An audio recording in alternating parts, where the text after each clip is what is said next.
Bonjour, Père de Dieu. Amen. Notre Dieu est à présent, nous allons prier. Oh Père Céleste, éternel mon Dieu, Papa. Père, ta parole le dit, éternel mon Dieu, en Psaume 113, le verset 26. Mon cœur peut se puiser, mon corps aussi. Mais mon appui, mon bien le plus personnel, c'est toi Dieu pour toujours. Père l'a dit à Asaph. Tu es son bien le plus personnel, Seigneur. Même si il est malade, c'est toi qui vas le guérir. Même si il est face à la mort, c'est toi qui vas le sauver. Père, ce matin, nous aussi, éternel mon Dieu, face à la vie, face à la mort, nous sommes avec toi. Voilà pourquoi ce matin, nous allons te glorifier à travers nos pas de danse, à travers, Père, notre louange, éternel mon Dieu. Sois béni, sois magnifié et sois exalté. C'est dans le seul nom de Jésus-Christ qu'il est prié. Amen. Amen, amen, amen. Dans mon parcours sur la terre, tout peut sombrer. Dans ma marche pour le ciel, tout peut sombrer. Si la peur met des doutes sur ma route,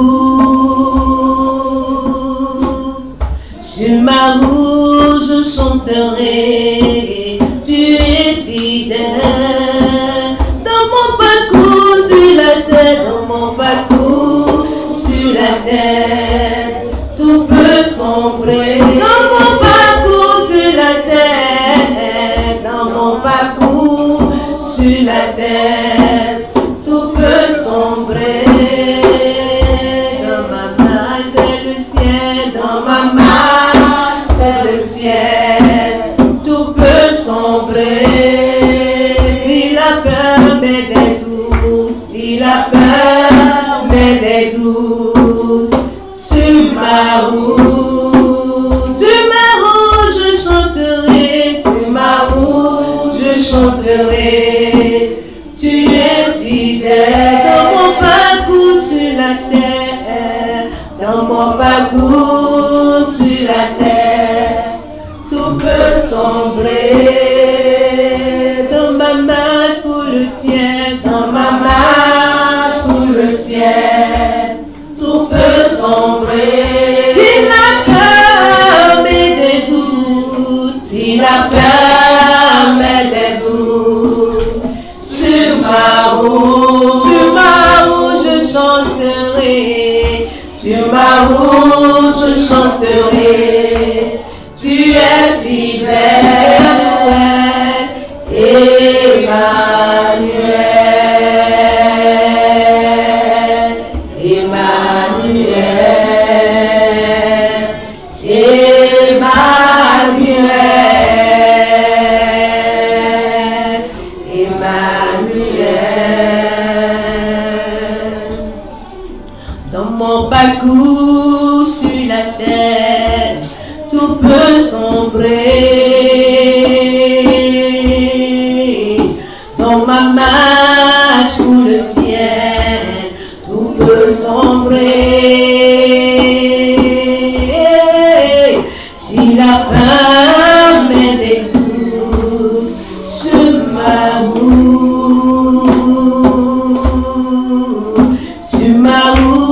je chanterai, tu es fidèle. Dans mon parcours sur la terre, dans mon parcours sur la terre, sombrer.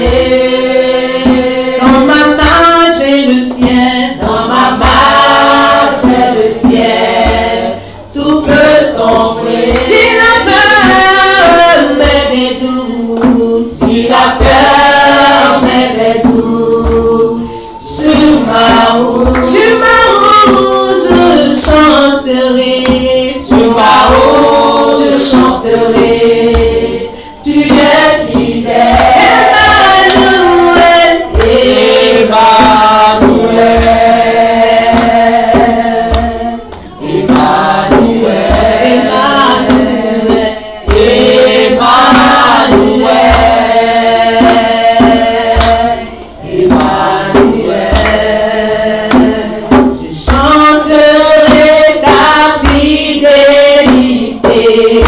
Emmanuel, je chanterai ta fidélité. Emmanuel,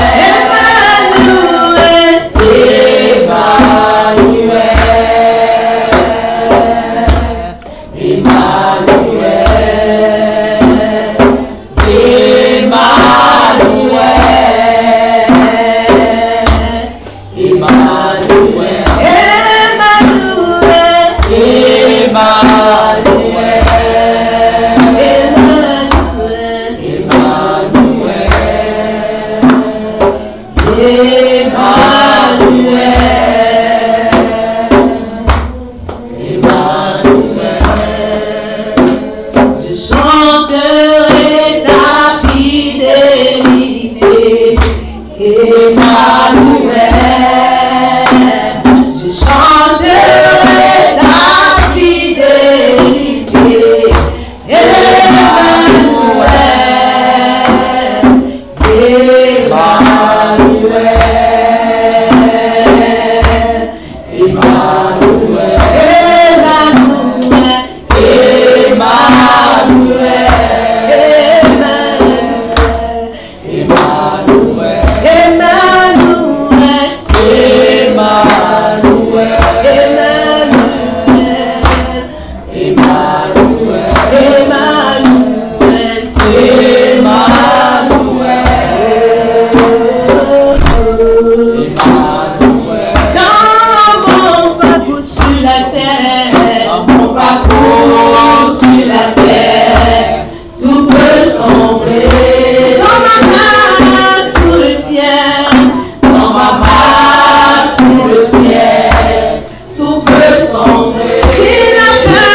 accueillons-nous, toi qui as les paroles qui libèrent, accueillons-nous, accueillons-nous, accueillons-nous, accueillons-nous, accueillons-nous, accueillons-nous, Seigneur, accueillons-nous, Jésus,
autre que toi. Mes yeux sont sur toi.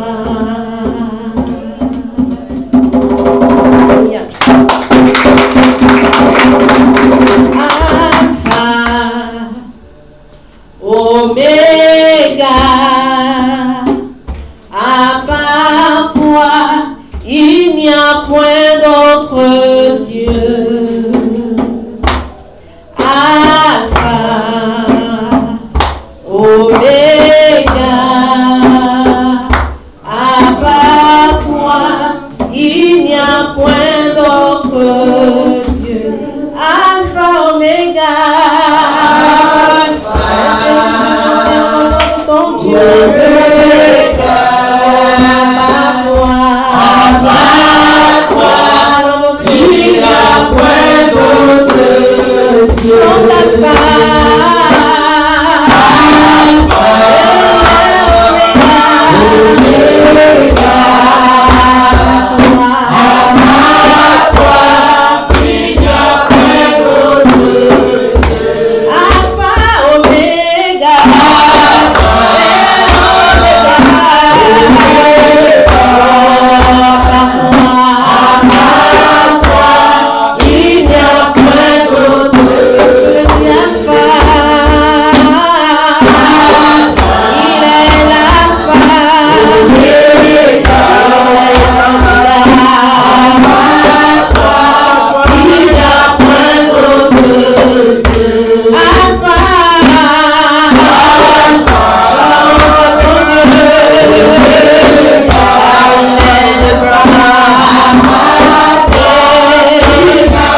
Bonjour frères et sœurs. Amen. Bienvenue ce matin. Amen. Et pour continuer, nous allons baisser la tête et prier. Prions frères et sœurs. Éternellement Dieu, Seigneur, Dieu tout-puissant, Dieu de gloire, Dieu d'amour, Dieu de bonté, Dieu de grâce, ce matin nous voulons te dire merci. Merci parce que pour nous c'est un privilège d'être ici, un privilège d'être appelé enfant de Dieu, un privilège de t'avoir comme Dieu, toi le Maître suprême, créateur de tout ce qui existe. L'univers entier est soumis à toi parce que Seigneur, tu es le Maître de tout cela. Et Père éternel, mon Dieu, privilège parce que Seigneur, ce grand Dieu nous a fait à son image. Et il nous aime tant. Et raison pour laquelle, Seigneur éternel, mon Dieu, il fait tout pour que nous soyons avec lui, peu importe les situations qui vont se présenter. Seigneur, nous sommes fiers d'être ici ce matin. Et Seigneur éternel, mon Dieu, nous voulons te témoigner notre reconnaissance. Père éternel, mon Dieu, c'est éternel, mon Dieu, dans le silence que nous pouvons mieux écouter ta voix. Et Seigneur éternel, mon Dieu, comprendre la profondeur de ta pensée par rapport à ce que tu veux nous donner de vivre afin d'être épanoui sur cette terre. Et Seigneur éternel, mon Dieu, c'est pourquoi c'est au travers de ces chants doux que nous t'avons témoigné notre reconnaissance. Nous voulons continuer. Et ce matin, nous avons tellement besoin de toi parce que Seigneur, nous sommes remplis d'espoir. Et nous pensons que Seigneur éternel, mon Dieu, tu es là, éternel, mon Dieu, pour nous donner, Père, toujours à espérer. Avoir toujours le courage à espérer, à continuer à espérer, parce que Seigneur, tu as de grandes choses pour nous.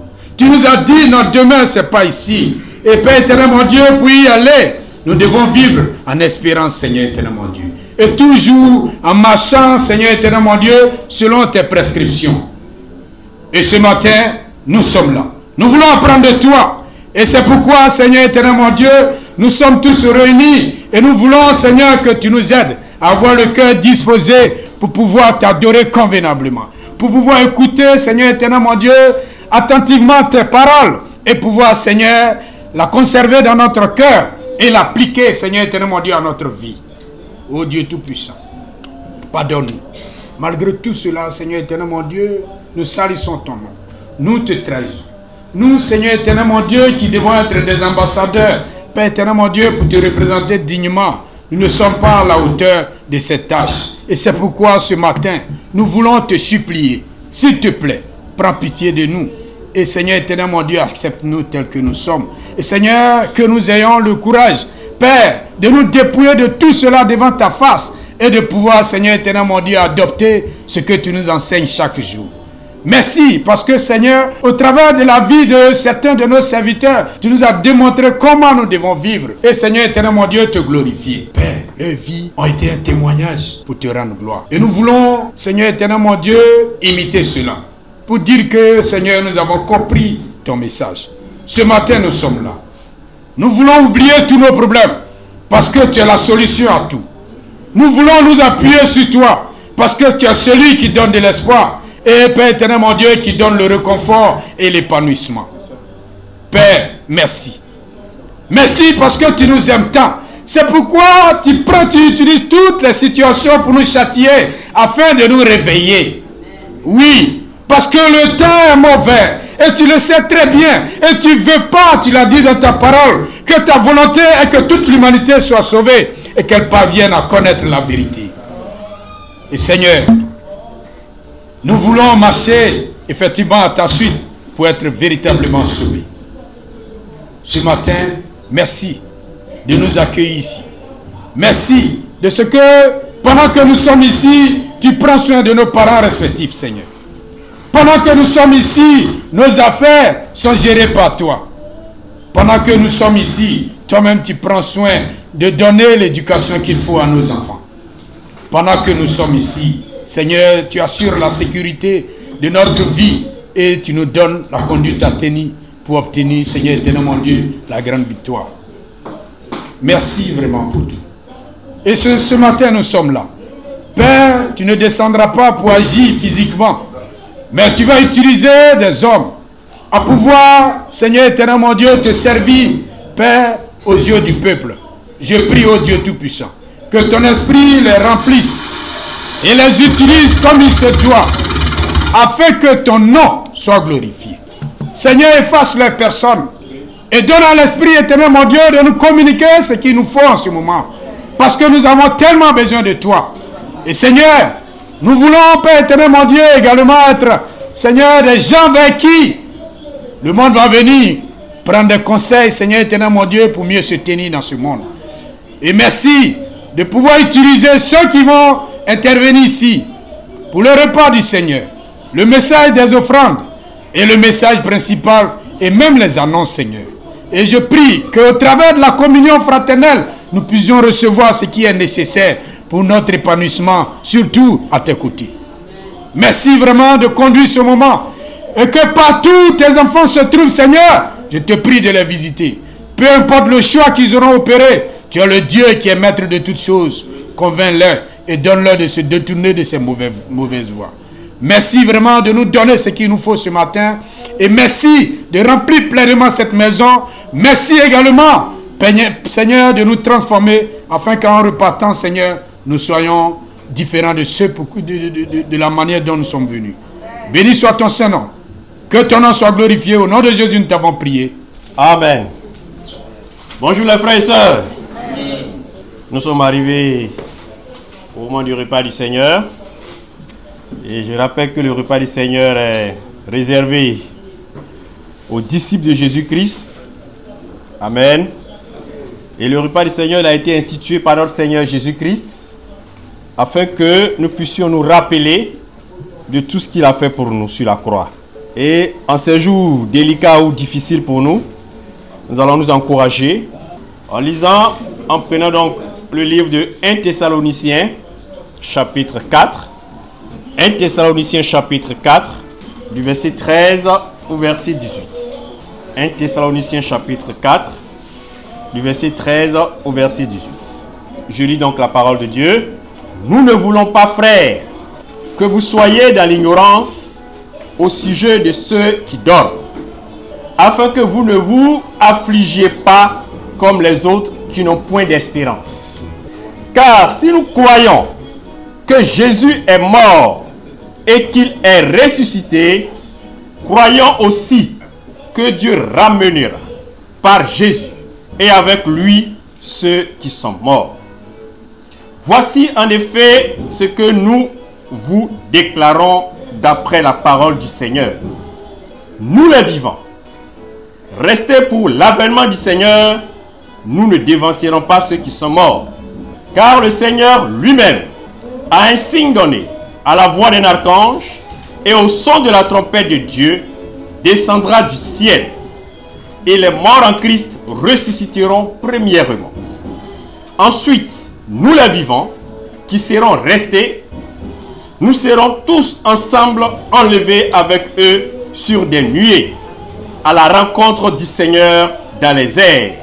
Et ainsi, nous serons toujours avec le Seigneur. Consolez-vous donc les uns les autres par ces paroles. Amen. Dieu nous invite à travers ces paroles, et je ne ferai pas beaucoup de commentaires là-dessus, à être consolés. Et l'apôtre Paul dit, consolez-vous donc les uns les autres par ces paroles. Lesquelles? À savoir que si nous avons cru que Jésus est mort et qu'il est ressuscité, croyons aussi que Dieu ramènera par Jésus et avec lui ceux aussi qui sont morts. Mais dans ce même passage, il parle des vivants.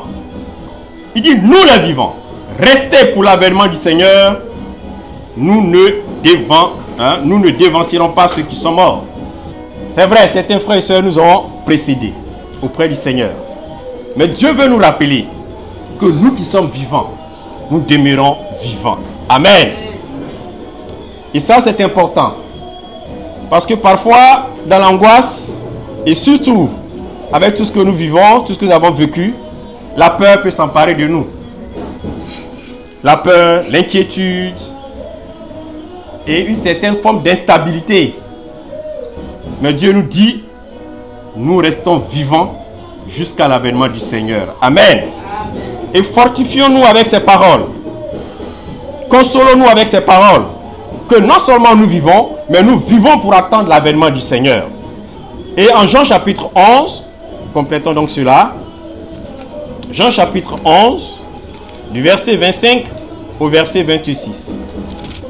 Jean chapitre 11, du verset 25 au verset 26. Jésus lui dit, « Je suis la résurrection et la vie. Celui qui croit en moi vivra, quand même il serait mort. Et quiconque vit et croit en moi ne mourra jamais. » Crois-tu cela? Dieu nous invite ce matin à croire que nous ne mourrons jamais. Une fois que nous sommes en Christ Jésus, nous tous présents dans cette salle en Christ Jésus, nous ne mourrons jamais. Nous ne connaîtrons jamais la mort. Parce qu'il est lui-même la vie. Et il est la vie et il est la résurrection. Dès l'instant où nous sommes en lui, nous ne mourrons jamais. Nous dormons pour un temps. Mais en réalité, nous ne mourrons jamais. Parce que le Christ ne meurt jamais. Et nous sommes cachés en Christ. Nous sommes cachés en Jésus. Et comme le Christ ne meurt pas, nous non plus, nous ne mourrons jamais. Amen. Et trouvons en ces simples paroles la consolation que Dieu veut nous encore nous apporter ce matin. Amen. Baissons la tête et prions pour le pain et le vin. Père, tu es le consolateur par excellence. Tu es celui qui nous a conçus. Tu nous as créés et tu nous connais parfaitement. Et tu es ainsi la seule personne la mieux indiquée pour répondre parfaitement à nos besoins. Et ce matin, tu veux nous encourager. Tu veux nous consoler par des paroles directes. Et je prie que chacun puisse trouver en son cœur, en son âme et en son esprit la consolation que toi-même, tu voudrais vraiment lui apporter. Élucide nos esprits. Donne-nous de penser selon la manière dont nous devons penser, afin de trouver la force et de continuer à vivre pour ton avènement, de continuer à te célébrer, de continuer à te rendre la gloire. Et d'ailleurs, c'est pour cela que tu as institué ce moment-là, Seigneur, afin que nous prenions le vin et le pain. Le vin qui représente ton sang qui est versé à la croix pour nous, pour le pardon de nos péchés. Ton corps qui a été flagellé, qui a été meurtri, qui a été déchiré, afin que, Seigneur Dieu Tout-Puissant, nous soyons guéris, afin que nous soyons aussi nous-mêmes sauvés, Seigneur. Merci. Donne-nous de nous rappeler de toi, toujours de toi, et de rien d'autre que de toi. Au nom du Christ, Père, nous avons prié. Amen. Viens à Jésus, toi qui es vivant, comme le sommeil, la mort te surprendra. Du séjour des morts, nul ne peut le louer. Oh, viens, ô berger de ton âme. Viens à Jésus, toi qui es vivant. Comme le sommeil, la mort te surprendra. Du séjour des morts, nul ne peut le louer. Oh, viens, ô berger de ton âme. La vie est comme une vapeur. Sa durée n'appartient pas à l'homme. C'est le Seigneur qui nous donne la paix. Oh, viens, ô berger de ton âme. Viens à Jésus, toi qui es vivant. Comme le sommeil, la mort te surprendra. Du séjour des morts, nul ne peut le louer. Oh, viens, ô berger de ton âme. La vie est comme un voyageur. Si tu savais ce qui t'attend là-bas, tu saurais comment faire tes bagages. Oh, viens au berger de ton âme. Viens à Jésus, toi qui es vivant. Comme le sommeil, la mort te surprendra. Du séjour des morts, nul ne peut le louer. Oh, viens au berger de ton âme. La vie est comme une fleur. Sa beauté ne dure à jamais. Le matin, tu peux bien voir la fleur, mais le soir, elle passera. Oh, viens à Jésus, toi qui es vivant. Comme le sommeil, la mort te surprendra. Du séjour des morts, nul ne peut le louer. Oh, viens au berger de ton âme. Oh, viens à Jésus, ton sauveur.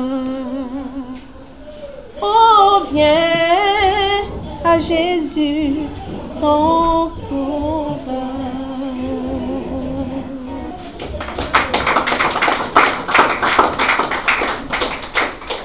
Amen, amen. Bon, notre microphone peut nous lâcher ce matin. Voilà, je vais le laisser aux spécialistes. Je pense que c'est mieux ainsi. Voilà, il me semble que le micro est de retour. Voilà, c'est très très important. Amen, amen. Donc ce matin, voilà, alors ce matin, nous avons la visite d'un grand homme. Amen. Alors, cet homme, il était mon formateur sur le campus. Amen. Nous étions étudiants ensemble sur le campus d'Abobo à Djamé. C'est lui qui m'a appris franchement les débuts dans le ministère. Il m'a tout enseigné. Et cet homme, il est vraiment rempli d'amour. Ce qu'il m'a enseigné fortement, c'était l'amour. Chaque fois que je pense à lui, je me rappelle de son sens du partage. De son sens du partage. Il aime l'homme. Et lui, ce qui l'intéresse, ce n'est pas les résultats, c'est ta personne, ton être, ce que tu seras, ce que tu es. Et franchement, il nous a beaucoup aimé, beaucoup aidé sur le campus. Ensuite, Dieu l'a envoyé en mission à Yamoussoukro. Il a dirigé l'église de Yamoussoukro pendant des années. Il a même reçu ma petite sœur Alida que vous connaissez là-bas. Il était donc le tuteur de ma petite sœur Alida pendant longtemps. Et ensuite, récemment, Dieu l'a ramené sur Abidjan. Il est devenu évangéliste. Il dirige à l'Est. Et ce matin, notre évangéliste de Sikofi est là pour nous encourager. Avec vos encouragements.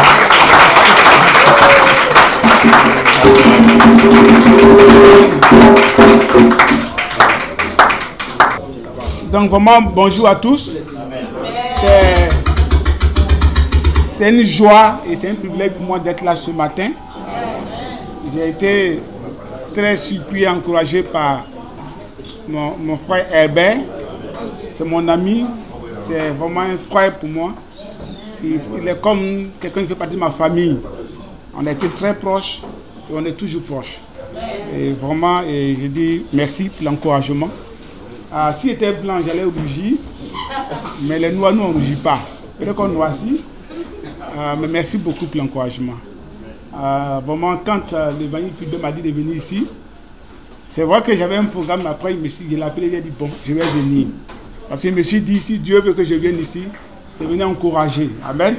Donc ce matin, je voulais nous tous nous encourager. Nous encourager vraiment. Et je vais partager quelque chose que j'ai partagé il y a beaucoup d'années de cela. Mais je pense qu'il y a eu des défis. Et c'est parce que c'est important qu'il y ait eu beaucoup de défis. C'est quelque chose que j'ai partagé, j'ai écrit il y a très longtemps. Et puis, j'avais ça sur moi pendant longtemps. Je me suis dit même que j'allais faire ça à Est. Ça fait partie de mon programme. Parce qu'à Est, j'ai un programme que je fais d'enseignement ou bien de messages. Et maintenant que je vais, quand j'ai prié, Dieu m'a dit, c'est ça que tu dois partager à Trècheville. Je vous dis que je cherche la fiche, je ne trouve pas. Voilà, j'ai cherché, je n'ai pas trouvé. J'ai tapé sur mon ordinateur, comme j'ai saisi la plupart de mes messages, j'ai trouvé le squelette. J'ai dit Dieu merci alors. Et hier, j'ai travaillé là-dessus. J'ai branché mon ordinateur, oh je ne l'avais pas bien branché. Et mon ordinateur s'est coupé. Et puis je ne retrouve plus tout ce que j'ai fait. Voilà, donc ce matin j'ai travaillé dessus, mais l'idée sera toujours là. Amen. L'idée sera là, et c'est ça qui est important. Je vais communiquer l'idée, je pense que tout ce que Dieu a mis sur mon cœur, c'est ce que je vais communiquer. Amen. Donc je vais prier, et puis on va lire quelques écritures. Père, merci beaucoup pour tout. C'est toi qui fais toutes choses, c'est toi qui tues les hommes. Moi je ne suis qu'un homme entre tes mains. Tu sais que je ne sais pas parler, je ne suis même pas sage. Et tu sais comme des fois je peux balbutier en parlant, mais je prie que je sois audible ce matin. Qu'on puisse me percevoir, qu'on puisse entendre, qu'on puisse comprendre ce que je vais dire. Sois à ma bouche comme tu étais à la bouche de Moïse, pour que je puisse parler correctement. Et que tout ce que je vais dire vienne exactement de toi. Merci pour nos cœurs, à tous qui vont se disposer ce matin. Et que gloire, honneur, puissance, mérité te reviennent. Au nom de ton Fils, j'ai prié. Amen. Amen. Donc vraiment merci à tous les dirigeants d'ici à Trècheville ou au centre-sud de me permettre de partager cela. J'ai parlé à certains d'entre vous. Vraiment, je suis privilégié. Je suis heureux. Il y a un passage que notre frère Herbert a lu. Si vous vous souvenez de ce passage, c'est 1 Thessaloniciens 4. Et c'est un passage qui parle d'espérance, de notre espérance. Et c'est un sujet très important. Je viens parler de ce matin de notre espérance. Notre espérance ce matin. Amen. Amen. Donc aujourd'hui, nous allons parler de notre espérance. Nous allons parler de notre présent et puis de notre avenir aussi. Parce que l'espérance est dans l'avenir. Mais entre les deux, qu'est-ce qui est le plus important? Le présent ou l'avenir? À votre avis? Oui. L'avenir, n'est-ce pas? Parce que quand tu regardes quelquefois le présent, si tu te fixes sur le présent, tu ne t'en sortiras pas. Et c'est bon de rêver, d'avoir une certaine espérance. Amen. Donc, un des meilleurs chapitres pour parler de notre espérance, pour nous encourager dans la Bible, je pense c'est le chapitre 8 du livre de Romains. Si vous avez déjà lu le chapitre 8 du livre de Romains, vous allez voir que ça parle beaucoup d'espérance. Ça parle beaucoup de notre avenir. Ça parle beaucoup de ce que nous sommes. Amen. Donc, dans le chapitre 8 de Romains, vous avez remarqué que Paul d'abord va parler de l'esprit qui donne la vie. L'esprit qui donne la vie. Du verset 1 au verset 17. L'esprit qui donne la vie, du verset 1 au verset 17.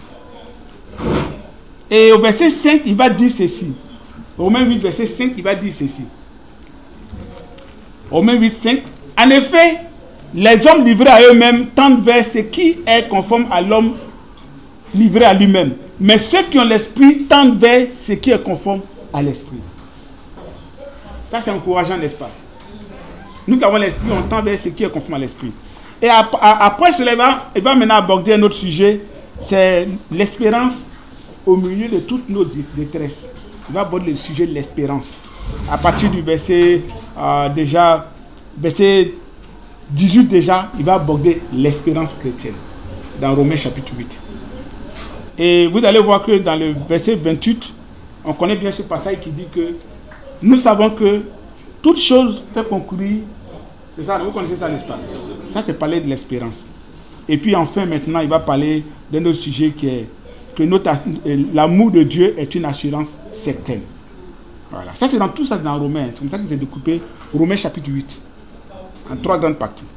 Et la dernière partie là, l'accent a été mis sur le verset 35 qui dit: qu'est-ce qui pourra nous arracher à l'amour du Christ? La détresse ou l'angoisse? La persécution, la faim, la misère, le danger ou l'épée? Qu'est-ce qui va nous arracher de l'amour du Christ? Ça, c'est une bonne question, n'est-ce pas? Et à cette question, chacun de nous doit pouvoir répondre. Amen. Donc on va maintenant lire le texte sur l'espérance. Romains chapitre 8, verset 18 à 25. Romains 8, verset 18 à 25. Romains chapitre 8, verset 18 à 25. C'est un chapitre très riche en enseignement. Si vous lisez le Romains, quand ça ne va pas, lisez le chapitre 8. C'est très riche en enseignement. Le verset 18 dit ceci. J'estime d'ailleurs qu'il n'y a aucune commune mesure entre les souffrances de la vie présente et la gloire qui va se révéler en nous. Il dit, il n'y a pas de comparaison à faire entre ce que nous on vit maintenant, entre tout ce par quoi on passe et la gloire qui va se révéler en nous. Il continue pour dire, c'est en effet cette révélation des fils de Dieu que la création attend avec un ardent désir. Car la création a été soumise au pouvoir de la fragilité. Cela ne s'est pas produit de son gré, mais à cause de celui qui l'y a soumise. Il y a toutefois donné une espérance. Et c'est que la création elle-même sera délivrée de la puissance de corruption qui l'a servi pour accéder à la liberté que les enfants de Dieu connaîtront dans la gloire. C'est pas encourageant ça? Moi, ça m'a beaucoup encouragé. Et je souligne ça à chaque fois. C'est vraiment un passage très encourageant. Nous le savons bien. En effet, jusqu'à présent, la création tout entière est unie dans un profond gémissement et dans les douleurs d'un enfantement. Elle n'est pas seule à gémir, car nous aussi qui avons reçu l'Esprit comme avant-goût de la gloire, nous gémissons du fond du cœur, en attendant d'être pleinement établis dans notre condition de fils adoptifs de Dieu, quand notre corps sera délivré. Ça, c'est des vérités très, très profondes et solides. Très profondes et solides. Je vais revenir là-dessus. Car nous sommes sauvés, mais sans espérance. Or, voir ce que l'on espère n'est plus espéré. Qui en effet continue à espérer ce qu'il voit. Mais si nous ne voyons pas ce que nous espérons, nous l'attendons avec persévérance. Donc, l'apôtre fait ici son propre analyse. Il a réfléchi et il dit, il partage ses convictions-là. Il dit, il estime et puis il est convaincu d'une chose, d'une vérité essentielle. Il n'y a pas de comparaison entre ce qu'il vit maintenant là et ce qu'il va recevoir après. Quand lui voit ce qu'il va recevoir après, il apprend à supporter ce qu'il vit maintenant. C'est ça qu'il est en train de dire ici. Il dit, il n'y a pas de comparaison à faire. Entre ce qu'on va nous donner là, ce qu'on va recevoir et ce qu'on vit maintenant, il n'y a pas de comparaison à faire. C'est ça qu'il est en train de dire. Dans la parole de vie, qui est une version facile, il dit, comparons les souffrances d'aujourd'hui avec la gloire que Dieu nous montrera clairement plus tard. Pour le moment, on ne voit pas cette gloire-là. Un jour, Dieu va nous montrer ça clairement. Ça sera clair pour nous. On peut ressentir qu'on a une vie extraordinaire. Mais c'est parce que ce n'est pas clair pour nous. Imagine un peu, quand tu sais que, si on te dit aujourd'hui, tu vas aller peut-être au Canada, ils vont te donner une maison, ils vont te donner tout. Tout est clair pour toi. Même si tu dois souffrir maintenant, tu es prêt pour ça. Je me souviens, mais quand j'étais en 3e, il y a une de mes grandes soeurs qui elle est en France. Elle me dit, tu as le BPC, tu viens en France. Bon, imaginez combien j'ai eu au BPC. Imaginez comment je me suis battu pour avoir les plus grosses notes au BPC. Parce qu'on dit, je vais en France. Ça, c'était clair pour moi. Mais on dit, nous, on va au ciel. Mais ce n'est pas clair pour nous. Et c'est pas si vous voyez ce que je veux dire. On ne saisit pas trop bien ce qui nous attend. On ne comprend pas. On peut même nous parler ça, mais on n'est pas trop sûr. Mais imaginez si on était vraiment sûr de ce qui nous attend. Si on avait cette conviction profonde, on pouvait voir ça. On serait prêt à tout pour arriver là-bas. Et j'ai tout fait. Malheureusement, la même année, Dieu est Dieu. C'est pour ça que je suis ici. Quand j'ai eu mon BPC, bien même, avec des bonnes notes, très bonnes notes, ma grand-soeur a été rapatriée. Vous imaginez ça? On l'a ramené en Côte d'Ivoire. Et puis après, maintenant, bien sûr, elle s'est remariée, elle était avec quelqu'un. Et puis elle est partie, mais jamais plus. Ils ont essayé, ça n'a pas marché. Mais pour moi, c'était le plan de Dieu que je reste ici. Si je partais, il serait autre chose. Moi, je sais que c'est autre chose. Donc je comprends que Dieu m'a amené toute ma vie telle qu'il a mené pour que je sois ce que je suis aujourd'hui. Donc vous imaginez ça, c'est ça en fait. Paul est en train de dire, vous ne comprenez pas. Vous souffrez, c'est vrai. Vous passez par des décrets, c'est vrai. Mais en réalité, il n'y a pas de comparaison avec ce que nous on vit maintenant et ce qui nous attend. Il n'y a pas. Si on comprenait ça, si on voyait ce qui nous attend, on pourrait même dire aux gens, frappe-moi. On a dit à Satan, fais ce que tu veux sur nous. Ce qui est sûr, imagine la joie de Jésus. Jésus savait, c'est pour ça que la croix, il était prêt à tout. Il y a un verset même qui le dit. Il a pensé à cette joie qui l'attend. Toutes les conséquences, tout ce que ça va apporter à l'humanité, il était prêt à cela. C'est ça qu'il est en train de dire ici. Amen. Ce qui nous attend, ce n'est pas seulement une vie. Le thème qui est tué, c'est la gloire. Je ne sais pas si vous voyez ce que c'est. En grec, c'est kabod. C'est la gloire. En hébreu, c'est kabod. C'est la gloire. Le thème de gloire est très, quelquefois, difficile à concevoir. Mais quand on prend des versets comme le péché nous éloigne de la gloire de Dieu. Est-ce que vous savez qu'Adam était revêtu de gloire? C'est pour ça qu'il ne pouvait pas se rendre compte qu'il était nul. Mais j'ai revenu dessus tout à l'heure. C'est cette gloire qu'il a perdue avec le péché. La gloire qui sera révélée en nous. Il n'a pas de la gloire qui sera révélée pour nous. Hein. Il dit qu'il sera révélée en nous. Quelque chose va se passer avec nous, en nous, ce jour-là. Amen. C'est pour ça que le titre de mon message, c'est le jour de la révélation. C'est ce jour-là. Le jour de la révélation des enfants de Dieu. 2 points. Le plus grand des rendez-vous. Il y a un rendez-vous qui nous attend. Le jour où on va nous présenter. Le jour où on sera révélé. Le jour où on verra clairement qui est enfant de Dieu, qui n'est pas enfant de Dieu. Et ça, le jour là. Il y a un jour où ça sera clair. On sera présenté à Dieu. Ça sera clair. Tous ces enfants vont venir devant lui. Et puis le monde va savoir. Ah, donc lui aussi l'enfant de Dieu. Donc je comprends pourquoi il est comme ça. Donc lui c'est un enfant de Dieu. C'est ça la révélation des fils de Dieu. Regardez le verset 10. Verset 19 dit. C'est cette révélation. En effet. Verset 19 dit. C'est en effet cette révélation des fils de Dieu que la création attend avec un ardent désir. Toute la création attend ce jour-là où les enfants de Dieu seront révélés. Toute la création. Les anges attendent cela. Il y a longtemps, les anges souffrent. Les anges se battent. Ce jour-là sera le plus grand de tous les rendez-vous. Le jour de la révélation des enfants de Dieu. 2 points. Le plus grand des rendez-vous. Aussi, tu veux, tu mets l'ultime rendez-vous. Il y a un rendez-vous qui nous attend. Donc, tout ce que nous sommes en train de faire, c'est pour un seul rendez-vous. Tout. De la même manière, tout ce qui a été dans l'Ancien Testament a été convergé vers la naissance du Christ et la croix. Tout. Tout ce qu'on voit dans l'Ancien Testament, tout ce que vous voyez, ça se converge vers un seul événement. L'avènement du Christ et la croix. Tout. Depuis Genèse, la descendance de la femme se casait la tête. C'était prévu. Le choix du peuple de Dieu à travers Abraham.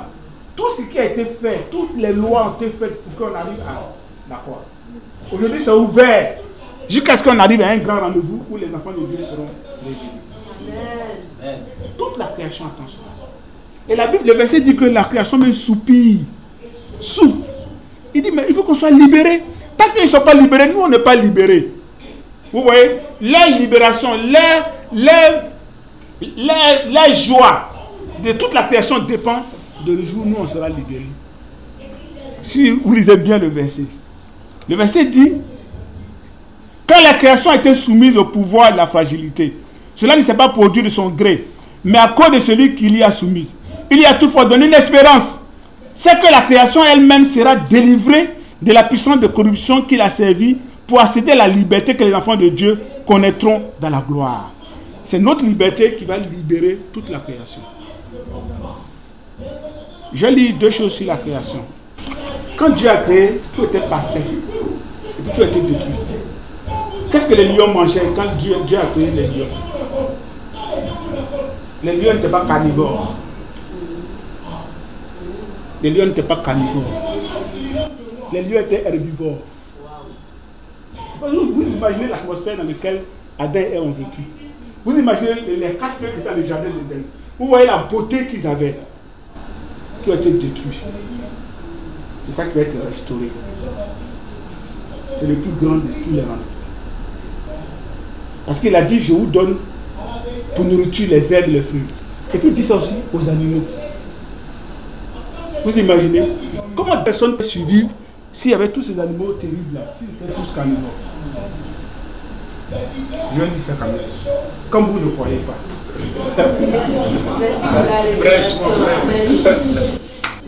Je lis d'abord le chapitre 2, verset 10. Chapitre 2, verset 10 dit. Chapitre 2, verset 10. Le chapitre 2, verset 10, il dit: un fleuve sortait d'Éden pour arroser le jardin. Et de là, il s'est divisé en 4 bras. Le nom du premier est Pichon. C'est celui qui entoure tout le pays de Havila, où se trouve l'or. L'or de ce pays est pur. On y trouve aussi de l'ium, de la pierre d'onyx. Le nom du fleuve est Guillon. C'est celui qui entoure tout le pays des Couches. Le nom du troisième est Idélec. C'est celui qui coule à l'orient de la Syrie. Le quatrième fleuve, c'est l'Euphrate. L'Éternel Dieu prit l'homme et le plaça dans le jardin d'Éden pour le cultiver et le garder. Voici à peu près le résumé du jardin au chapitre 2. Il y avait de l'or là-bas. Quelle est la valeur de l'or à ce moment-là? Aujourd'hui, un gramme d'or fait près de 30 000 francs. Vous qui vous mariez maintenant, là, vous avez chaud. Moi, j'ai payé ça, je crois, 18 000 à l'époque. Le gramme d'or. Celui qui a fait ça, calcule et puis il te fait le prix. Maintenant, à cette époque, l'or avait quelle valeur? Ça n'avait aucune valeur. C'était là pour la décoration. Parce qu'il va faire quoi avec ça? Il y avait des pierres précieuses. C'était là pour la décoration. Un environnement extraordinaire que Dieu avait créé. N'est-ce pas? En Genèse 1, maintenant, verset 26, il dit, puis Dieu dit, faisons l'homme à notre image, selon le semblant, et qui domine sur tous les poissons de la mer, sur les oiseaux du ciel, sur le bétail, sur toute la mer et sur tous les reptiles. Dieu créa à son image. Il les créa hommes et femmes. Dieu bénit et leur dit: soyez féconds, multipliez, remplissez la terre et la justicité et dominez sur les poissons et de la mer, sur les oiseaux du ciel et ainsi de suite. Et Dieu dit: je vous donne toute herbe portant de la sémence et qui est à la surface de toute la terre, et tout arbre est en lui du fruit d'arbre et portant de la sémence, et ce sera votre nourriture. Et à tout animal de la terre, à tout oiseau du ciel, et à tout ce qui se meut sur la terre ayant en soi un souffle de vie, je donne toute herbe verte pour nourriture, et cela fut ainsi. Un environnement extraordinaire que l'homme, que petit à petit a été détruit par le péché. Dans toute cette création-là, toutes ces luttes-là, ils attendaient ce jour. Vous imaginez l'ange qui parlait à Daniel. Qui disait à Daniel: tu as prié longtemps. Quand tu as commencé à prier, moi j'ai entendu ta prière. On a entendu et je venais donner la réponse. Mais en route, j'ai dû combattre pendant 21 jours. Vous avez déjà lu ce passage? Vous imaginez tous ces combats dans ce monde-là, dans l'univers, dans le monde spirituel, vont s'arrêter un jour, le jour de la révélation des fils de Dieu. Amen. C'est le plus grand des rendez-vous. C'est notre espérance ce jour. Qu'est-ce qui va se passer? Je vais parler de ça tout à l'heure. Mais sachant que nous sommes là pour un grand rendez-vous. Amen. On n'est pas venu à l'église. C'est pour venir à l'église. Il y a un rendez-vous qui nous attend. La libération, le soulagement de la création dépend de ce jour. La révélation des enfants de Dieu, la manifestation des enfants de Dieu. Ce jour-là, le voile va se lever. Parce que révélation, les mots qui sont utilisés là, c'est ôter le voile. C'est ôter le voile. En grec. C'est le mot comme épiphanéo, qui a donné épiphanie. Donc épiphanie, c'est un joli nom. C'est un très joli nom. Donc épiphanéo, c'est ôter le voile. C'est ouvrir les yeux. C'est montrer ce qui est caché. C'est ce qui va arriver le jour là. On va montrer qui est enfant de Dieu. C'est dit, on saura qui est qui. Qui est là à l'église pour rien et qui n'est pas allé à l'église pour rien.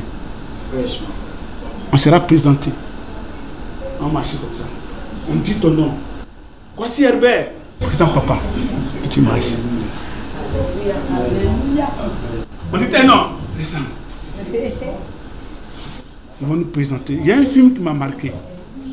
Les rois faisaient ça avant. Les rois confiaient l'éducation des enfants à des précepteurs. Des gens instruits et puis ils le forment sur tout. Par exemple, Alexandre le Grand qu'on connaît, son précepteur c'est Aristote, qui lui a appris tout l'art de la guerre, tous là. Et quand il finit maintenant, Alexandre le Grand, son père, c'était le roi de... C'était l'appelait Philippe II de Macédoine. Non, la vie de Philippe là, quand on dit Philippien là, c'est la vie d'Alexandre le Grand. Quand il finit de former maintenant, il vient présenter au fils. J'ai fini mon travail. Voici ton fils. Et j'ai regardé un film comme ça, russe. Non, sur c'est les ancêtres des Russes là. Et puis il a pris son fils là, confié à un maître d'âme, qu'il a formé avec beaucoup d'autres enfants. Donc personne ne savait qui était son fils. Et puis quand l'enfant était prêt maintenant, ils sont nous présentés maintenant au roi. C'est ça qui va se passer ce jour-là. Nous sommes en formation. Et on va te présenter un jour à Dieu. Tout le monde, tous les uns seront là pour venir applaudir. Tu as combattu le bon combat. Ça c'est aussi métier, on dit ça. Mais le vrai combattu le bon combat, on dit ça en haut là-bas. On va applaudir. Tu as achevé la course. Ne rate pas ce rendez-vous. Amen. Ne rate pas ce rendez-vous. Paul dit 7. Vous marquez dans le passage, il ne dit pas la révélation, il dit 7 révélations. Parce que pour lui, il savait ça déjà. Il ne fait que venir expliquer. Mais est-ce que tu sais ce pourquoi tu es là? Est-ce qu'on connaît notre espérance? Vraiment? Qu'est-ce qu'on sait de notre espérance? Est-ce que nous avons compris la vraie raison ou le vrai but de notre rachat, de notre foi? Est-ce qu'on comprend ça? Pourquoi je suis chrétien? Pourquoi tu es chrétienne? Ou bien tu es chrétien? Pourquoi tu t'es repenti? Et puis tu avais tant de sacrifices. Pourquoi? Pourquoi abandonner tout, beaucoup de choses? Pourquoi? Pour être marié? Pour avoir des enfants? Pour que les sorciers ne me mangent pas? Mais si ça, c'est pas la peine. C'est pourquoi? L'espérance est plus que ça. Amen. Pourquoi devons-nous supporter tant de détresse présente? Pourquoi une femme porte son enfant pendant 9 mois dans la souffrance? Quand elle pense à la joie à la fin, là, elle est prête à tout pour aller jusqu'au bout. C'est vrai, n'est-ce pas? Pourquoi on travaille dur à l'école et dans ce monde? Pourquoi on investit tant pour nos enfants? Il y a un résultat qu'on cherche. Malheureusement, tout ce qu'on investit dans le monde, ce n'est pas sûr. Combien de femmes n'ont pas pu avoir la joie à la fin? Combien d'enfants ont déçu leurs parents? Mais notre espérance est certaine. C'est ça qu'il a développé vers la fin du chapitre 8. Pour dire que pour nous là, c'est certain. Amen. Ce monde est certain. Mais notre espérance est certaine. Amen. J'ai duré, n'est-ce pas? Vous allez durer aujourd'hui. 4 points rapides. Quand il y a un rendez-vous comme ça, il y a 4 choses. Comme c'est le plus grand des rendez-vous. D'abord, qui est l'initiateur? Qui est le patron de la cérémonie? C'est ça qu'on va voir. Deuxièmement, on voit qui sont les invités. C'est un rendez-vous. C'est une grande fête. On voit qui sont les invités. Troisièmement, on voit quel est le programme. Parce que quand il va à un rendez-vous, il faut qu'on ait le programme. On fait quoi là-bas? Il y en a qui dit on mange quoi là-bas? Quand il dit on va manger spaghetti, il dit non, c'est bon, c'est bon, c'est bon. Mais si on dit quelque chose que tu aimes, tu vas. Moi, quand il dit il y a foufou là-bas, il dit je serai là-bas. Parce que j'aime bien le foufou. Donc, le programme, et puis après, à la fin, on voit les bénéficiaires. Donc, l'initiateur, l'initiateur. Ce ne sera pas long, ne vous inquiétez pas. Qui est l'initiateur de la cérémonie? Qui a organisé cette grande cérémonie-là, qui va se dérouler un jour? Parce que le patron d'une cérémonie, c'est important. Quand on voit les affiches, on met sur le patronage, sur le haut, maintenant on met haut. Et puis on met beaucoup de gens comme des noms. Pour que ceux qui viennent là se disent qu'ils sont honorés. Mais quand tu vois le patron de la cérémonie, tu sais, tu connais la grandeur de la cérémonie. Mais si on met sur le patronat de Desi Kofi, c'est quoi cette cérémonie ça? Qui est Desi Kofi? On le connaît où? Mais cette cérémonie, c'est sur le haut patronage de Dieu Tout-Puissant. C'est lui qui organise cette cérémonie. Si vous êtes dans l'Apocalypse, je n'ai pas lu tous ces passages, vous allez retrouver ça dedans. Dans l'Apocalypse, il y a des passages où sa cérémonie va se passer. Apocalypse 7, Apocalypse 21, vous allez trouver la cérémonie. Où on dit qu'il y avait des gens de toutes les nations habillés en robe blanche. Peut-être que j'ai lu, il y avait des palmiers à la main. C'est la cérémonie. Mais je vais peut-être vous donner le passage tout à l'heure. verset 20 du passage là. Romains 8, verset 20 dit, car la création a été soumise au pouvoir de la fragilité, cela ne s'est pas produit de son gré, mais à cause de celui qui l'y a soumise, il y a toutefois donné une espérance. Le maître des cérémonies, c'est sous l'autorité de Dieu que cette cérémonie sera organisée. Ça, c'est ça. Donc, ça doit nous rassurer que le jour où la sécurité sera à 1000%, tous les chérubins seront là pour protéger. Personne ne peut troubler cette cérémonie. Amen. Moi, j'ai grandi à Abobo. Et à Abobo, quand on dit tournoi de football, ça se termine mal. Il y a un endroit qu'on appelle le château. Il y avait un tournoi là-bas chaque année. Et quand on fait le tournoi de football, la finale est toujours mélangée. C'est machette, c'est tout. C'est comme ça. Il n'y a pas de sécurité. Moi, j'ai organisé un tournoi et ça ne fait pas de ma repentance. Le tournoi, la coupe Rachinguesan, il habitait à l'époque vers Anokwa. Et ma repentance, c'était ça. À la demi-finale, ils ont bousculé l'arbitre. Donc, celui qui l'a poussé, normalement, on leur a dit. Donc, il est radié. Ils ont dit, cette équipe-là venait de P418 derrière pont. Si on te dit derrière pont, c'est derrière pont. Ils ont dit, si les joueurs ne jouent pas, c'est qu'il n'y a pas de finale. Et on sait que ça va chauffer. Donc moi aussi, mes amis, dans notre association, c'est eux qui m'ont confié, ils m'ont dit, tu ne te laisses pas faire. Donc chaque fois, je m'entraîne, je suis là, Mon père me regarde, arrête tes pieds au coucou là, t'as fait quoi devant les gens? Ça, c'est mon père qui me décourager comme ça. Oh, moi, je m'entraînais le soir, je m'entraîne. Et puis la finale a été rejetée, Dieu merci. Et puis, Dieu a fait que j'ai commencé à étudier la Bible. J'en ai parlé, on m'a dit, va demander pardon. Demander pardon, moi j'ai raison. Donc je les ai réunis. C'est incroyable quand tu te répands. Parce que là-bas, on ne demande pas pardon. Tout le monde était étonné. Je les ai réunis avec les autres membres de l'association. J'ai demandé pardon pour que tout se passe bien. Ils sont étonnés. On ne demande pas pardon. À la finale, il y avait les frères Dedou. Il y avait même un autre, Kimou. Je ne sais pas si tu l'as connu.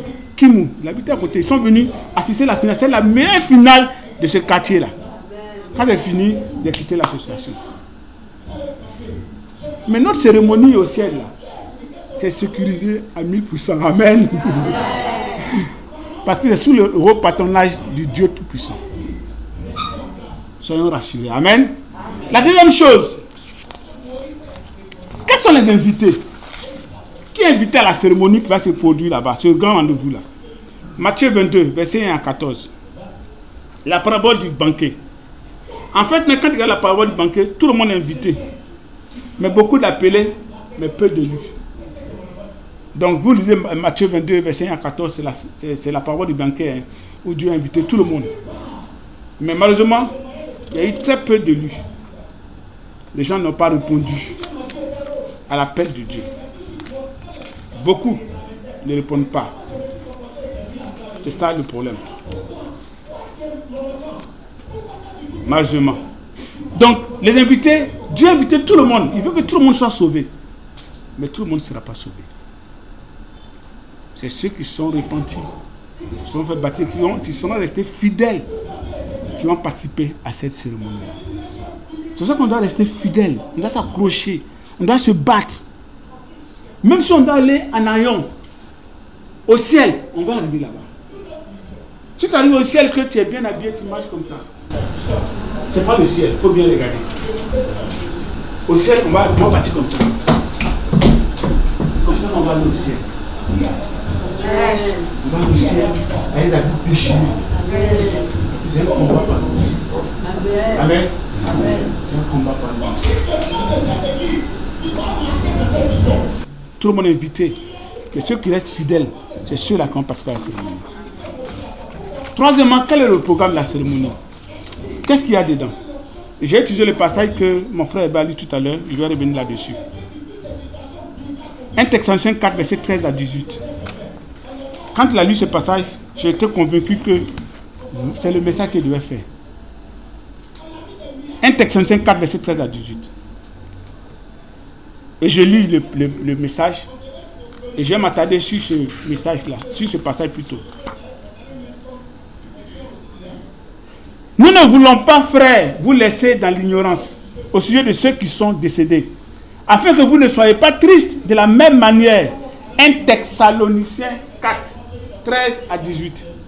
Nous ne voulons pas, frères, vous laisser dans l'ignorance au sujet de ceux qui sont décédés, afin que vous ne soyez pas tristes de la même manière que le reste des hommes qui n'ont pas d'espérance.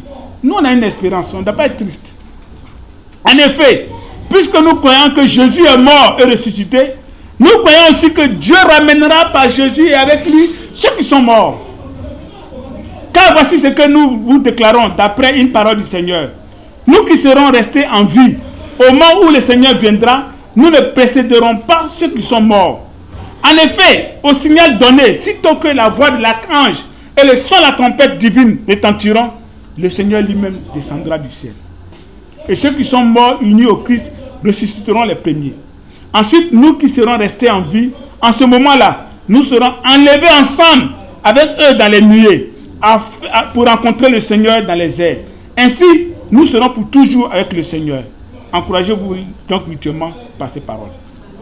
Qu'est-ce qui ressort de ce test-là? La première des choses, la première étape, c'est la résurrection des saints. La résurrection des saints. Ceux qui sont morts vont être ressuscités. Je vais vous dire une chose, peut-être qui va vous déranger. Quand les gens meurent, ils vont où? Ils vont au ciel? Ils vont chez Dieu? Pourquoi dans ce passage-là, ceux qui sont morts vont encore revenir nous trouver pour qu'on parte ensemble? Donc ils sont où alors? Ils sont dans le sein d'Abraham, qui n'est pas encore là où nous tous on va aller là. Vous êtes d'accord avec moi, non? Il y a beaucoup de passages qui collaborent. Il y en a qui n'ont pas encore bien compris. D'accord. Voici une analyse. Ce passage dit que le jour où la trompette va sonner, ce jour là où le rendez-vous là, Dieu va nous chercher. Cette image là, on l'a vu tout le temps. Quand il y a eu la crise en Côte d'Ivoire, à la maison de prière d'André, il y a un hélicoptère qui planait. Et puis les frères qui étaient là-bas, se cachaient, priaient. Laissez-nous tranquilles, laissez-nous, laissez-nous. Ils sont revenus pour les frères. Il y avait un ressortissant noir français dans le quartier, derrière le château. Ils sont venus pour lui seul. Ils sont venus le prendre et l'ont mis à l'abri. C'est ce qui va se passer ce jour-là. Vous savez que la terre sera détruite. 2 Pierre chapitre 3. Ce système physique sera détruit. Donc, avant l'enlèvement, Dieu va venir chercher ceux qui lui appartiennent d'abord. Comme les Américains viennent prendre les ressortissants. Comme les Français prennent les ressortissants.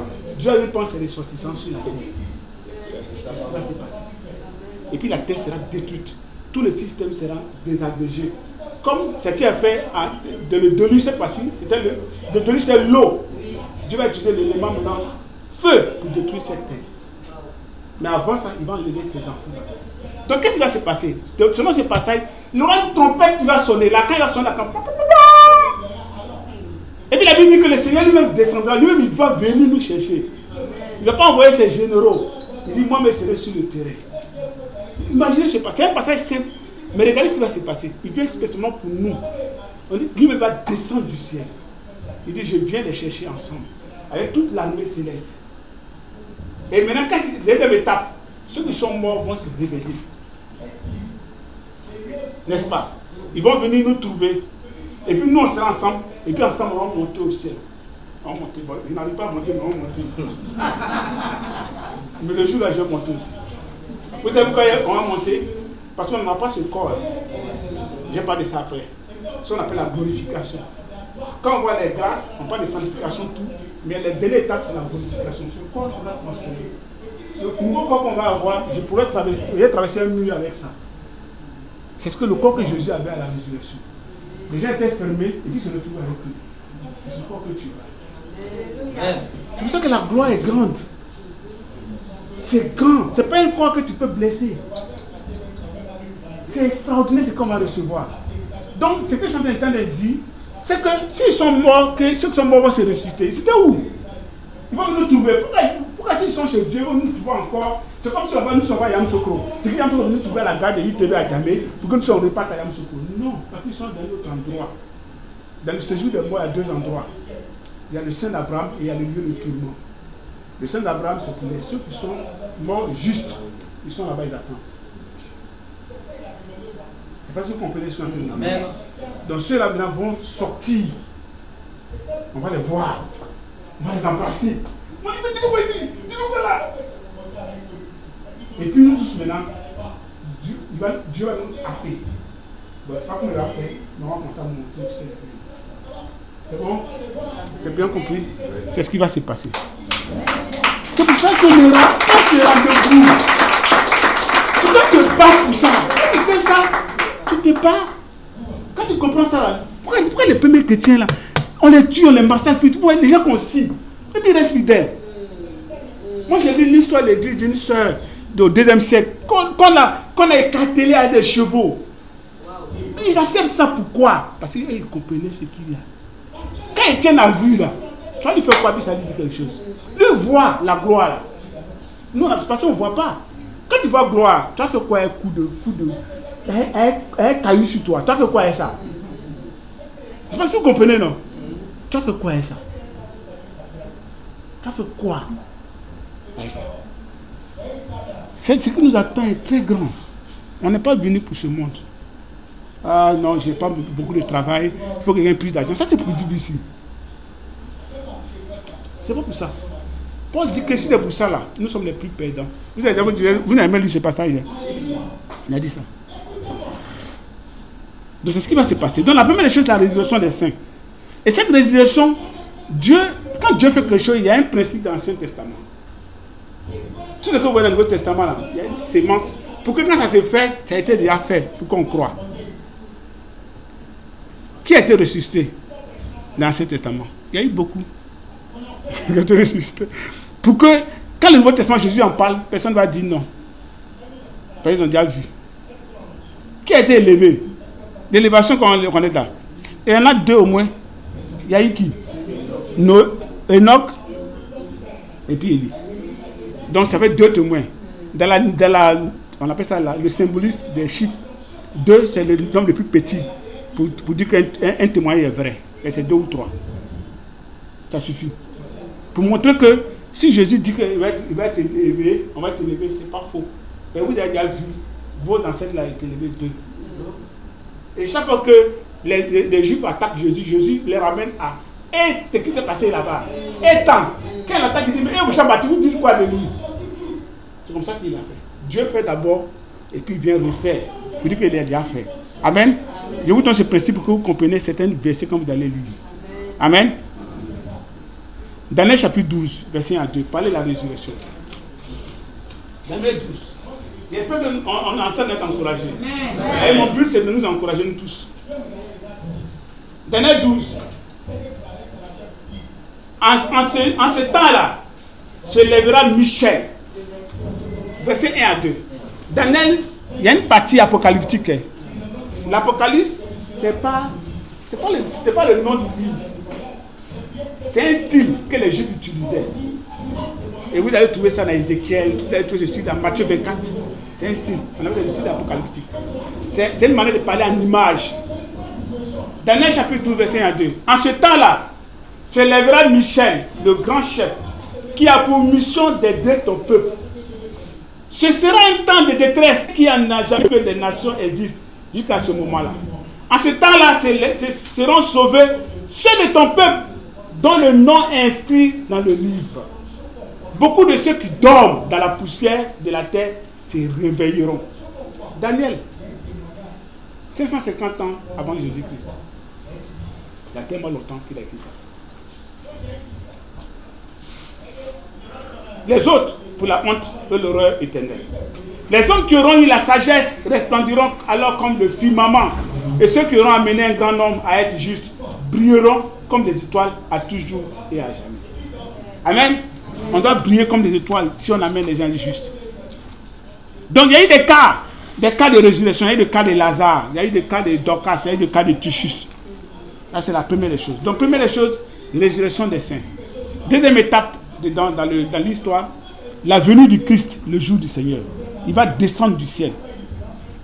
Au verset 16 dit, de Romains 8 là, verset 16, il dit, en effet, au signal donné, sitôt que la voix de l'archange et le nom de la tempête divine retentiront, le Seigneur lui-même descendra du ciel. Il va descendre du ciel. Est-ce que c'est la première mention de ce fait-là? Non. Acte 1, verset 9. Acte chapitre 1, verset 9. Ce n'est pas la première mention. Donc Paul ne dit pas les choses au hasard. C'est parce que ça a été déjà dit qu'il dit. Acte 1, verset 9. Jusqu'à 11. Après ces mots, il le vit s'élever. Ça, c'est Jésus qui s'élevait. Dans les airs, et un nuage de cacha à leur vue. Il gardait encore les yeux fixés au ciel. Pendant qu'il s'éloignait, quand deux hommes vêtus de blanc se présentèrent devant eux, et leur dirent, hommes de Galilée, pourquoi restez-vous ainsi à regarder le ciel? Ce Jésus qui a été enlevé au ciel du milieu de vous, en redescendra un jour de la même manière que vous l'avez vu y monter. Donc quand Paul parle, c'est parce qu'ils ont déjà dit ça avant. Le Seigneur lui-même descendra du ciel. De la même manière, il est parti, il reviendra. C'est lui qui sera l'invité spécial de cette cérémonie. Tant qu'il n'est pas là, rien ne se passera. Quand lui, il arrive net, sachant que c'est fini. Et lui-même, il a dit ça. Hein. Il dit quand il va venir là, et les corbeaux, là, c'est l'histoire des corbeaux, et ainsi de suite. Il a trouvé plusieurs images pour parler de ça. La troisième chose qui va se passer ce jour-là, c'est notre transformation, qu'on appelle aussi notre glorification. Notre corps sera transformé. Il a dit ça déjà avant, mais j'ai lu le passage qui confirme ça. Il y a plusieurs passages, mais il y a lu un seul. Ce corps qu'on a, la Bible dit que la chair et le sang ne trouvent pas le royaume des cieux. Ça, c'est un corps pour ce monde physique. Mais un autre corps qu'on va nous donner qui va permettre d'aller là-bas. Parce qu'à chaque environnement, sa tenue. Quand tu vas sur la lune, tu ne t'habilles pas n'importe comment. Tu ne t'habilles pas lourd, tu vas flotter. Donc ceux qui vont sur la lune, ils savent ça. Ils s'habillent de telle manière, non seulement lourd, mais il y a tout ce qu'il faut pour qu'ils puissent respirer. Nous aussi, quand on va aller là-bas, là, il nous faut un autre corps pour aller là-bas. Amen. Je prends tous ces images pour qu'on comprenne pourquoi la Bible fait ça. Pourquoi la Bible dit ça. 1 Corinthiens 15, versets 50 à 54. 1 Corinthiens 15, 50 à 54. 1 Corinthiens 15, 50 à 54. Je lis. Ce que je dis, c'est Paul qui parle, frères et sœurs, c'est que nos corps de chair et de sang ne peuvent accéder au royaume de Dieu. Ne pensez pas qu'il y a ça là, vous allez prendre pour aller là-bas. Ah, vous aussi. Il y a cicatrices dessus. Oh, il y a maladie qui est venue dessus. Il y a des furons dessus. On a eu tout ça dessus. Et puis vous pouvez penser ce corps-là pour aller là-bas. Ah, vous aussi. C'est ça que Paul entend leur dire. Il dit, vos corps là, ça va partir là-bas.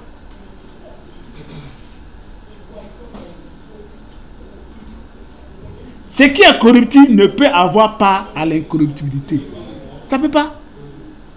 Voici, je vais vous révéler un mystère maintenant. Je vais vous dire maintenant. C'est Paul qui parle, ce n'est pas moi. Hein. Nous ne passerons pas tous par la mort. Oui, parce qu'il y en a qui seront vivants quand Jésus va venir.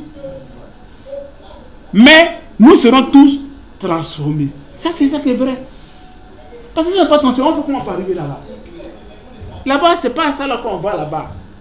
Le corps qui a faim chaque jour, qui manque, qui n'est pas rassasié.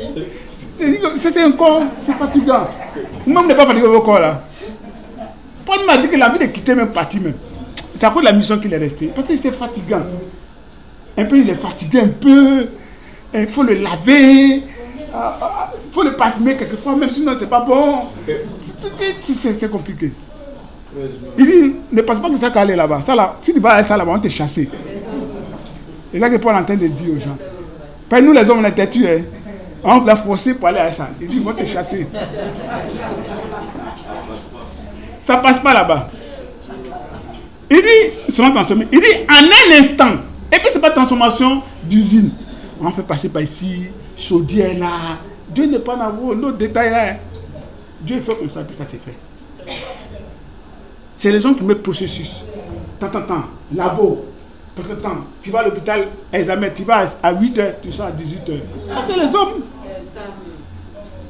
Dieu dit, en un instant, en un clin d'œil, au son la trompette dernière, car lorsque cette trompette retentira, les morts ressusciteront pour être désormais incorruptibles, transformés. Tandis que nous serons changés. On sera changés. C'est tout. Quel est le corps qu'on prend? Moi, je ne connais pas. Paul m'a dit que lui, il ne sait pas. Ce que je suis, ce n'est pas ça qui est dessus aura. Ça là, ça, je ne vais plus avoir ça. C'est fini. Cheveux blancs, tout ça, ça va partir. On va me donner un nouveau corps bien joli. Tendre. Quand tu me vois, tu dis waouh. C'est pas possible. On ne va pas me reconnaître. Les disciples d'Emmaüs n'ont pas reconnu Jésus. On dit, je suis que c'est lui. C'est ce qu'on va voir. Vous voyez ce qui t'attend. Pour ça, il faut te battre. Amen. En effet, ce corps corruptible doit revêtir l'incorruptibilité et ce corps mortel doit se revêtir d'immortalité. Lorsque ce corps corruptible aura revêtu l'incorruptibilité et que le corps mortel aura revêtu l'immortalité, alors se trouvera réalisée cette parole de l'Écriture. La victoire totale sur la mort a été remportée. Ce corps-là, comme on nous donné, ne mourra jamais. Il ne connaîtra aucune maladie. Oui. Vous imaginez ce corps qui t'attend? Qu'est-ce que tu es prêt à faire pour aller prendre ça? Qu'est-ce qu'on est prêt à faire quand on nous a fait un virement d'1 million? Même quand il pleut, on va aller. Maintenant, ce n'est pas un virement d'1 million. C'est un corps extraordinaire qu'on va recevoir. On doit être prêt. Donc, on ne va pas à une cérémonie habillée comme on veut. Donc, Dieu même va nous habiller d'abord. Il va nous habiller avant qu'on parte. À chaque cérémonie, son habit. On aime souvent dire dress code. Dans le dress code de Dieu, là, c'est un nouveau corps. Ce n'est pas chacun porte son habit. Il donne un corps pour qu'on parte là-bas. Amen. La quatrième chose qui va se passer, c'est l'enlèvement et la rencontre avec le Père. Donc, il y a eu la résurrection, il y a eu l'avènement de choses, il y a eu la transformation, et puis maintenant l'enlèvement. Donc le passage intéressant, les quatre là, ce sont les quatre choses qui vont se passer. Il y a eu maintenant l'enlèvement. On va être maintenant soulevé. Le verset 17 de Romains, de 1 Thessaloniciens 4, dit: ensuite, nous qui serons restés en vie, en ce moment-là, nous serons enlevés ensemble avec eux dans les nuées pour rencontrer le Seigneur dans les airs. Donc le Seigneur lui-même sera là pour s'assurer de notre départ. Le départ avec le ciel là, il est là pour superviser le départ. Quel privilège. Imagine, tu vas faire un voyage et puis c'est un homme important qui vient pour assurer que tout se passe bien pour que tu partes.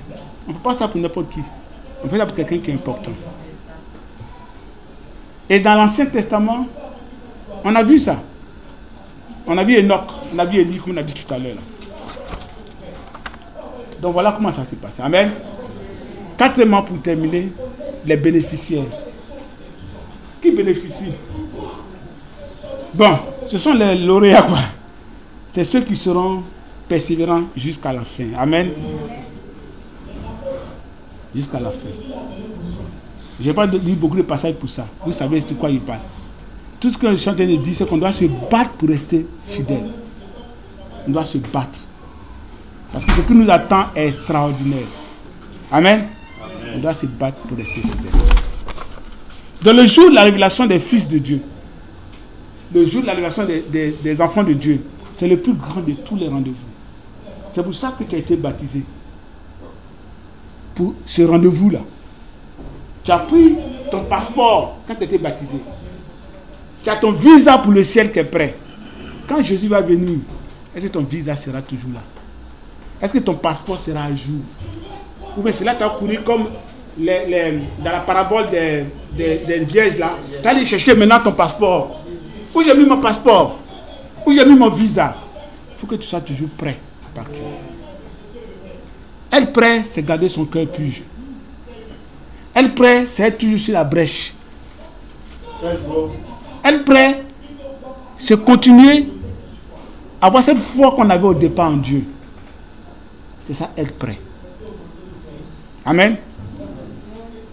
Je termine avec deux passages. 1 Pierre 1, verset 8 à 9. 1 Pierre 1, 8 à 9 dit. 1 Pierre 1, 8 à 9. Jésus, vous ne l'avez pas vu. Et pourtant vous l'aimez. Ça, j'aime tout ça.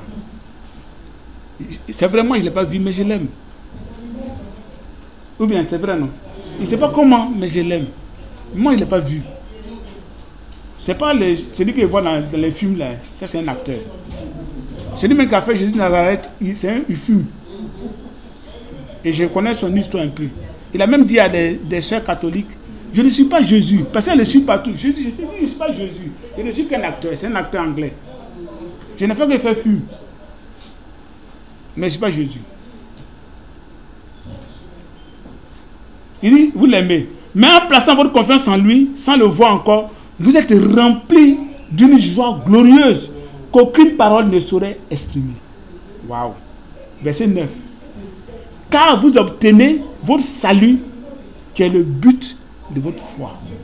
D'autres versions disent le prix de votre foi, le salut de nos âmes.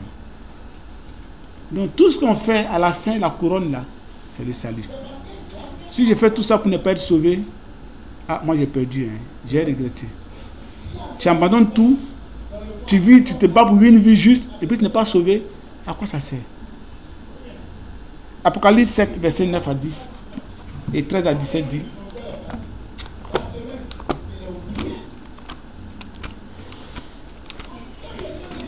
Apocalypse chapitre 7.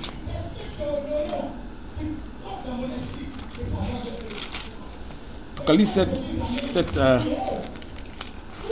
Bible là, c'est comme maison. Hein. Quand tu n'es pas habitué à ça, c'est difficile. C'est ça, non?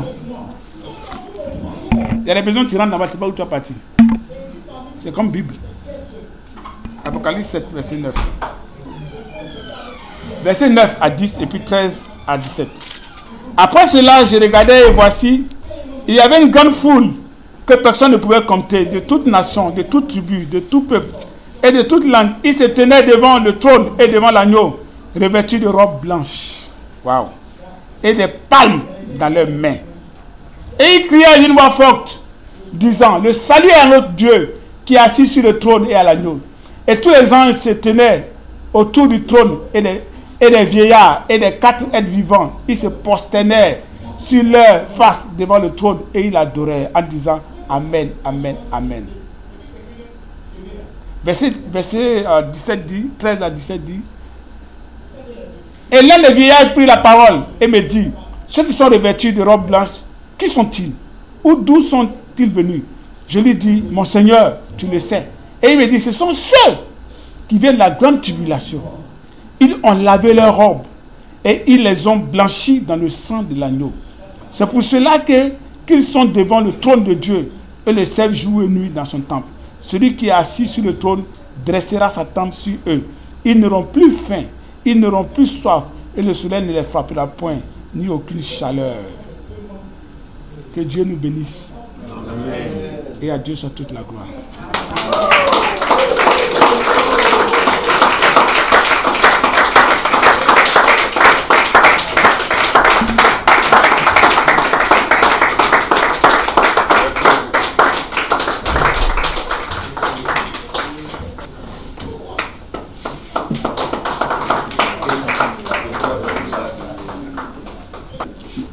Je suis là pour les offrandes.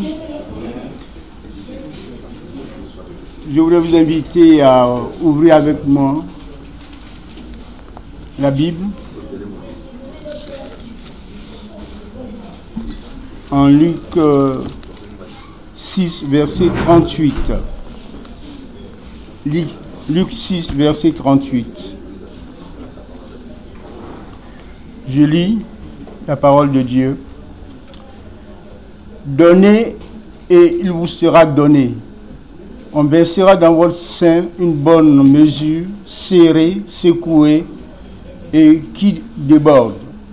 Car on vous mesurera avec la mesure dont vous serez servi.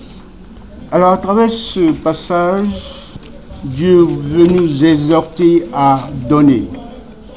Nous pouvons et nous devons faire confiance à Dieu, car celui qui nous donne tout, il est la source et le pourvoyeur de nos besoins. Dieu aime nous bénir et pourvoir à nos besoins.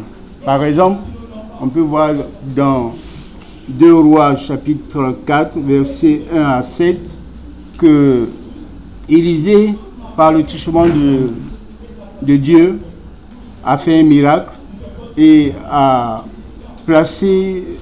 permis à la veuve d'avoir de l'huile, parce que elle a eu confiance en Dieu. D'accord? Aussi longtemps qu'elle a apporté de l'huile des vases, Dieu les a remplis. Aussi, il y a tellement d'exemples qu'on peut citer. Jésus a affirmé dans Matthieu 6, 31 à 34, « Ne vous inquiétez pas et ne dites pas que mangerons-nous. Dieu peut à tout moment voir ce dont nous avons besoin. » C'est-à-dire, il peut nous donner la nourriture, il peut nous donner les vêtements, il peut nous donner la finance, il peut nous donner la santé. Il prend soin de nous dans tous les domaines de notre vie. Cependant, il nous demande de rechercher premièrement le royaume de Dieu et sa justice. Et toutes les choses nous seront données par-dessus tout. Dieu est notre Père profondément aimant et il sait ce dont nous avons besoin. Nous avons besoin de travail, nous avons besoin de nous loger, nous avons besoin de nourriture, de finances. Il pourvoit tout. Ok? Au-delà de tout ce que nous avons besoin, de tout ce dont nous avons besoin, Dieu va encore plus loin. Il nous donne la sagesse, la connaissance. Ok? Donc arrêtons d'utiliser notre argent pour d'autres fins inutiles, car notre argent est un bon serviteur, mais en fait, il ne nous donne pas la joie de vivre. Comme l'a dit le pasteur, nous avons notre espérance. Donc, investissons notre argent dans l'Église afin que l'œuvre de Dieu soit faite et se perpétue à travers le monde, car nous avons besoin de sauver des âmes. Amen. La vraie vie, la prospérité se trouve en Jésus. Car il a dit en Jean 10, verset 10, « Je suis venu afin que mes brebis aient la vie et qu'elle l'ait en abondance. » Ok. Le Seigneur n'a pas changé. Il fait les mêmes choses tous les temps. Dans sa parole, il a dit, il a établi une loi en Galates 6, verset 6 à 10, « Donnez et recevez, s'aimer et récolter. » Donc demandons au Seigneur de nous garder, de nous guider dans nos dons, de donner de tout cœur, sans tristesse, sans contrainte, avec joie, comme le recommande l'apôtre Paul dans 2 Corinthiens 9, versets 6 à 9. D'accord? Alors, c'est vrai que l'argent ne peut pas tout faire. On peut acheter un lit avec l'argent, mais pas le sommeil. On peut acheter également le sang, mais l'argent ne donne pas la vie. C'est Dieu qui donne tout. Donc, donnons avec joie et avec toute notre sincérité. Amen. Prions. Père éternel, mon Dieu, mon roi, tu es l'alpha, l'oméga. Tu es celui-là même qui pourvoit nos besoins. Merci pour ce matin. Nous voulons nous encourager à donner. Je ne suis pas un modèle en la matière, mais efface-moi complètement et encourage ton peuple à donner. Merci pour tout. Sois béni, sois honoré. Au nom de Jésus. Amen. Ceux qui se confient en l'Éternel sont comme la montagne de Sion. Elle tombe sur le coin, elle est affaiblie pour toujours. Elle sont sur le coin, elle est affaiblie pour toujours. Ceux qui se confient en l'Éternel sont comme la montagne de Sion. Ceux qui se confient en l'Éternel sont comme la montagne de Sion.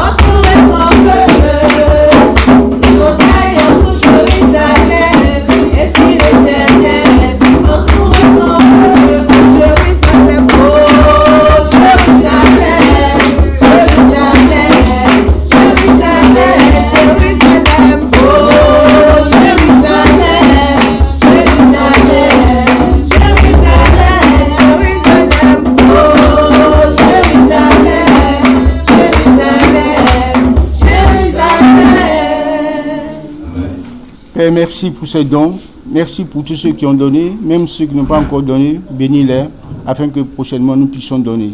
Merci, que la gloire te revienne. Amen.